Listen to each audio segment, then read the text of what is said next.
Hey guys, this is Lisa from NYC Gal House. If you're watching on the tube, it's NYC Gal Pod. We are talking Real Housewives of Beverly Hills season 15. I don't even know what episode we're on, but they returned back from their Sedona, Arizona trip. And where we left off was Sutton was upset that Amanda brought up Avi, and then she kind of took out that anger on Jennifer Tilly. And Jennifer Tilly, while she was just kind of venting to Kyle, let her know, like, oh, well, this is probably why, Garcelle left. This episode, Kyle Richards is a friend to no one. So while Tilly was basically just venting to her, she wasn't even saying anything nasty about Sutton. She was venting. I mean, Sutton, some of these ladies say some pretty nasty shit about you, but that wasn't what Tilly was even doing. Basically, she was just venting her frustration. Kyle, though, messy-ass drama queen Kyle, she runs to Sutton to tell her this because what else is going on with freaking Kyle, okay? It took her like 3 damn seasons just to admit that she was in a lesbian relationship without even admitting that she was in a lesbian relationship because she still has not straight out come out and said it. She's like, well, I could go either Angelia or Brett. Like, what the fuck was that? What was that? Like, you see, I can't with her. Like, get out of my face. I can't with her. But anyway, so I didn't like that she did that because I felt really bad for Tilly in this episode. I've said this in my last recap. Jennifer, you don't need this show. I know that commission, that 10%, 11% that you get from The Simpsons, that pays very well. That show's been on since I was a damn kid, okay?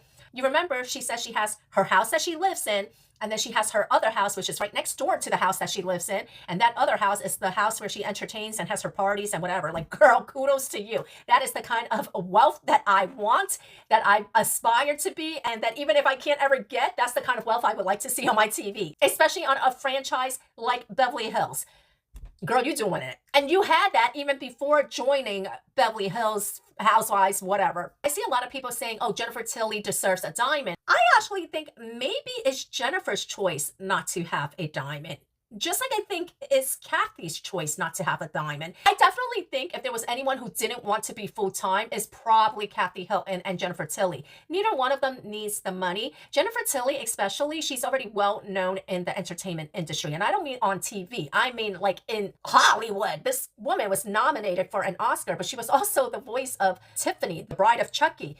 But also if you watch Family Guy, she's the voice of Bonnie Swanson. Not to mention that, listen, just for the fact that she gets 11% from The Simpsons, she probably also gets invited to a lot of events just from that affiliation. She probably gets to rub a lot of elbows just from that affiliation. So Jennifer Tilly definitely doesn't need it, but she is in her mid-60s, and I feel like sometimes when you get to be that age, it's not that you need the money or whatever, but you kind of want to have a reason to get dressed in the morning, Maybe for her, this is not so much a paycheck, but as motivation to get up, get dressed, get glam, get her face done, her hair done, stuff like that. Just because you get older doesn't mean that stuff that motivated you and inspired you when you were younger, those things don't disappear. This is probably not about money and just about working, just about enjoying working. So for Jennifer, maybe she just misses it, even if it's reality TV, whatever,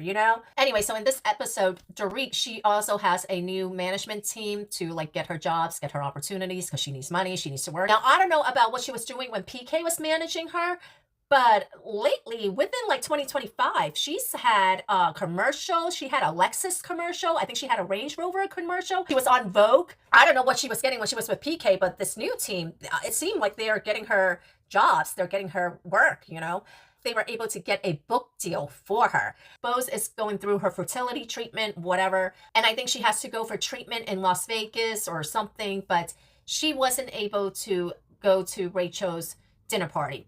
Rachel and Bose, they do meet up to go shopping, and, they're kikiing, and they're kind of talking about, what happened in Sedona, how they kind of felt like Amanda was being messy, bringing up what happened with Avi. If you have that energy for Amanda, you should definitely have that energy for Sutton, for Kyle, and even for Garcelle, okay? I know a lot of Garcelle stans, they're like, oh, well, Garcelle's just asking the questions all the viewers want to know.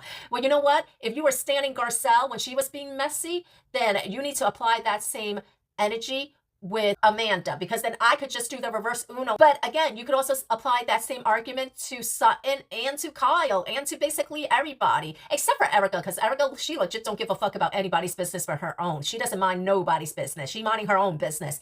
But Kyle, we see her do that shit even in this episode where she's running to Sutton when they're at the freaking sauna.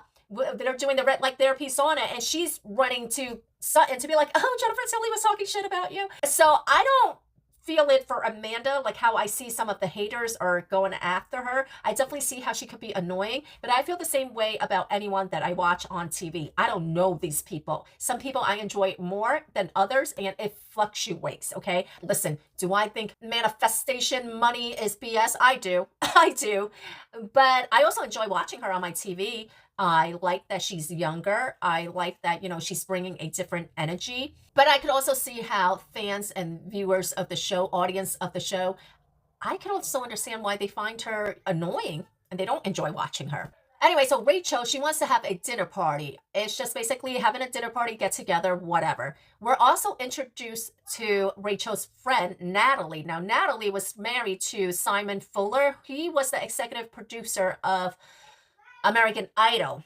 I always get him mixed up with the other Simon Cowell. So while the season was being filmed, Natalie and Simon were actively in a divorce. Now she's coming to this party in basically like a see-through bikini dress, and like, kudos to you. Show it off, girl. I mean, I don't know what kind of marriage you had, but whatever, I don't hate on it because who cares?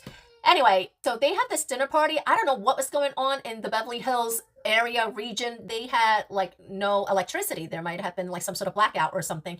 But Kathy, she had no electricity in her house, so she had to go over to Sutton's house to finish her hair and makeup. And then when they get to Rachel's party, they also didn't have any electricity. But you know what? There's been a lot of wildfires. So maybe it was because of the California wildfires that they didn't have electricity. Rachel, she doesn't have electricity either, but she has candles, thousands and thousands of candles before the dinner. Amanda, she does talk about the death of one of her twins. So she had twin boys, but one of the twins passed away when he was 5 days old. So she's having a hard day and whatever. They talk about it. Now, I personally feel, though, that like probably should not go to a filming event. I felt like they made sure to add in the part where Amanda's like, I think this was really helped me with, the passing of my son Sion to go to this event and whatever else. I felt like a producer very directly asked her why she would want to go to an event if she was feeling a certain way. Now, we don't get to hear that question, but I can tell you that when you're sitting and doing your confessionals, you are answering questions from a producer. Sometimes they do break the fourth wall, but most of the time, you don't get to hear what the producer is asking. Sometimes you do. I feel like in this scene, a producer asked her, why did you go to, Rachel's dinner party if you were feeling whatever? And she said, I felt like this will probably help me to keep my mind off of Sion. And listen, people handle trauma and grief and whatever in different ways. Some people, they want to keep busy. They need to have something to distract them from whatever the trauma is. And some people, they just want to be alone. Don't bother me. Don't talk to me. Don't even look at me. Some people handle it differently. I will say this, though. Amanda, you are on a reality show on a network known for drama. This is not a reality show where you have a talent. This is not a competition show. This is not a contestant show. This is not a show where you are someone with talent. Your talent is to be entertaining because of drama. That's it. That's reality TV. Now, whether you agree with it or not, whatever. She came in there, I felt like she came in there basically already starting with her BS. She was already one-upping. She goes in there and she says to Dorit, when all the other ladies are very excited for her because she has a book deal, and she says, I wrote my book myself. And Dorit, at first, she didn't even take offense to it because what she said was, this is really, it's because of time constraint. But then Amanda's the one that continues on with it. I don't need to one-up. So Dorit was like, well, maybe you had a lot of time on your hand. That was a good one. That was quick. She said it like right away. That was not something that she needed to rehearse or whatever. I know that some of these reads and some of these shades is like, oh, okay, it's good, but you still rehearsed it. She did not rehearse that because she had no way of knowing Amanda was going to say something like that. Her and Amanda did not have any problems. That's why I don't. See, that's why I kind of feel like, Amanda, you're kind of making a mistake here. It's kind of like the mistake that Katie made over there on OC. Because look, I enjoy watching Katie. She's messy and she's a little bit delulu, but she's like the right kind of delulu. But with Katie, her first season, I even said, whatever it was that you heard about Heather, like, why do you even care? Like, why are you making such a big deal out of it? And that was really, I felt like her downfall. I feel like Amanda's kind of making the same mistake, and you kind of egged her on by saying, I still wrote it all by myself. She was like, well, maybe you had a lot of time. You definitely see how, okay, there's something off about this girl. And yeah, she's coming off really annoying. So I definitely can't understand it. Now, Erica and Rachel, they go off to say, well, I had a New York Times bestseller. And Rachel's like, I had 2 New York Times bestseller. Now, in an earlier recap, I said, I thought it was very interesting that when they refer to Amanda's book, it's always bestseller, never New York Times bestseller. And I say that because when Rachel and Erica are talking about their bestsellers, you notice that they say New York Times bestseller. I caught it. I don't know if the general audience caught it or not, but I clocked it right away. And I was like, I'm not going to go into it. You're going to have to watch me recapping episode 2 or something where I broke down what it actually meant for her, Amanda. She's a bestseller on Amazon.com and only under the female in business or women in business category, which is a very, very niche subcategory. But now Sutton, since she's got nobody to talk to, she wants to smooch on over to the other ladies and she wants to be a part of the group. So she tells Dorit that Amanda was talking about her and PK. But I don't feel like Amanda was talking shit either. Just like how I didn't feel like Jennifer Tilly was talking shit, I didn't feel like Amanda was talking shit. What Amanda was saying was basically like, I don't think it's such a great idea for you to be talking so negatively about him on TV.